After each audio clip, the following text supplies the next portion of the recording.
தச்சு வேலையை செய்ய முடியாமல் தொந்தரவு பண்ணுச்சான்.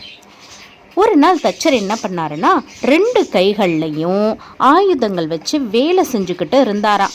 ஒரு கொசு அவரோட தலை மேலே வந்து உட்காந்துக்கிட்டு அவரை கடித்து ரத்தம் குடிக்க தொடங்கிருச்சான். தச்சனால கொசுவை ஓட்ட முடியலையாம்.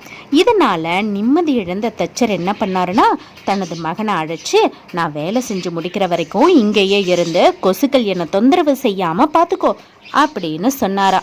அப்புறம் தனது தச்சு வேலையை செய்ய தொடங்கினாராம்.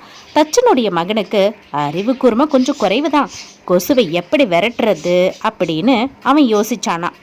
காகிதம், இலை கொண்ட மரக்கிளை, துவாலை, இப்படி பல பொருட்களோட உதவியாலையும் அவனால் கொசுவை விரட்டவே முடியலையாம்.